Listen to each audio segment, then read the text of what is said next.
Magandang araw mga kaibigan.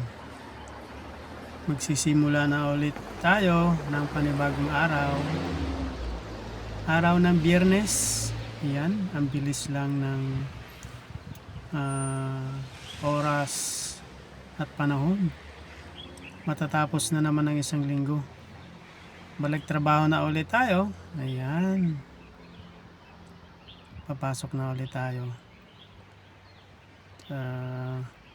Babiyahe na ulit maya lang. Ayan, papunta na tayo sa garahe. Maghahatid ng ating alaga sa school. Ayan. Maganda ang weather ngayon, walang ulan.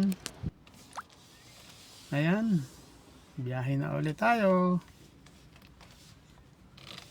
Road trip na ulit tayo.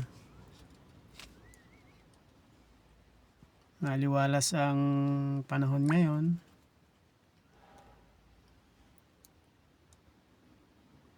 Ayos ang daloy ng trapiko. Ayan. On the road na ulit tayo. Babaybayin natin yung highway na yan.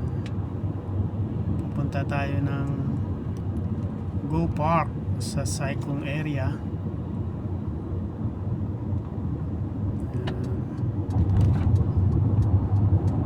Destination natin ay Saisa Road. Lagpas lang ng Maonshan area. Papunta na siya ng Saikong, or part na rin niya ng Maonshan Saikong area.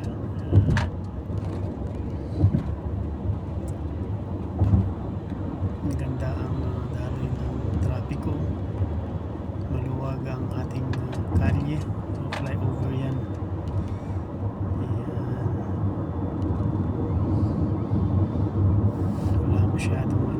Wala masyadong sasakyan sa mga ganong oras.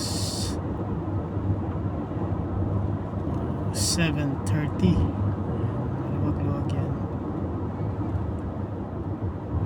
Kaya mabilis lang tayo na makarating sa ating paroroonan. Yan. Konting kembot na lang. Makarating na tayo sa Go Park. Maganda itong Go Park facility na ito kasi malawak siya. Tsaka meron siyang mga tinatayo na bagong building. Magiging residential din. Marami siya rito. May swimming pool, may golf, marami pwedeng pagkaabalahan dito, mga recreation center. San Luca yata ang developer nito. Maganda siya, tahimik, malayo sa maingay na lugar. Ayan siya, Go Park. Ayan, nandito na tayo. Ang bilis. Ayan. Malawak to ang sakop na to. Ewan ko kung ilang hectare ito. Ayan, dinidevelop pa lang yung mga building na yan. Mga residential yan siguro. Ayan. Wala pang nag-occupy. Napakatahimik na lugar dito.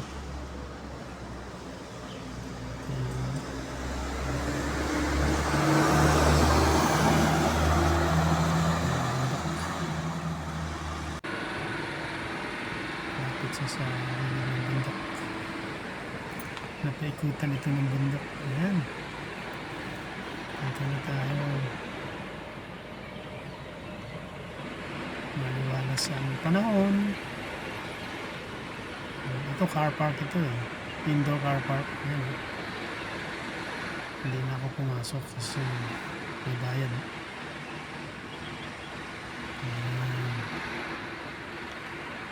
Nice. Pag-relax na tayo habang